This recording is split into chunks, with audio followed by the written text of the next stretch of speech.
Watch this video to see how you could possibly save hundreds on your current mortgage payment.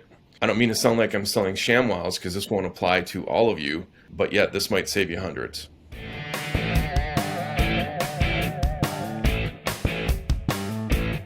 Hi, I'm Shawn. Welcome back to our video blog. Today we're going to be talking about private mortgage insurance, also known as PMI for short. What is PMI?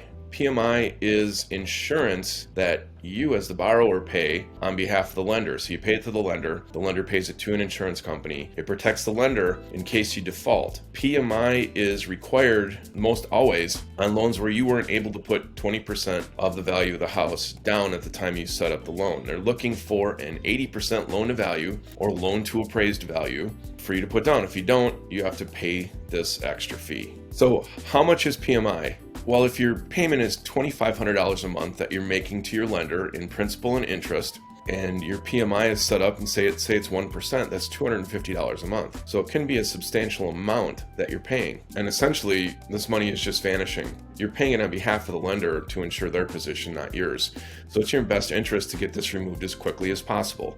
Now, if you look through your loan documents, if you know where they are, or you can request them from your lender, it will specify a date in there of when it automatically drops off, and that's typically at 78% loan to value. They have to remove it by law. There's also another date listed in there when you can request to have it removed. You can request your lender, find out exactly what the procedure is, which is also typically spelled out in your mortgage documents. The question that I had was, are they pretty honorable about making sure that this drops off as the lender or as the insurance company? I would like to think so, but I'm sure there's been cases where people have continued to pay private mortgage insurance past the date they were supposed to.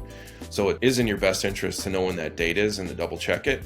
But I think it's more important in this market to know when the date is that you can request to have it removed and that you go through the procedure to possibly do so. So how do you do that? Well, I think one of the best, where do you start with this? I think, well, pull that document, know when it's supposed to drop off, or you're about to buy a house, when you're signing your mortgage papers, I would put it right in my phone on the calendar. When is this date where I can request to have this private mortgage insurance removed? When that date comes up, or you're getting close to that date, I would reach out to your realtor, like me, and ask them, hey, what do you think my house is worth right now? Pretty much all of us are happy to do and to stay in, especially so we can stay in contact with you. So reach out, get a price opinion from us, look at the documents, reach out to your lender if it makes sense and ask them what the procedure is. Typically, they're going to order an appraisal, which you're going to have to pay for, or maybe in some cases I've even heard where they just get a broker price opinion, or they use some automatic model to see approximately where your home value is. If you're in an egregiously positive position, you may not even have to do this appraisal to get that insurance removed.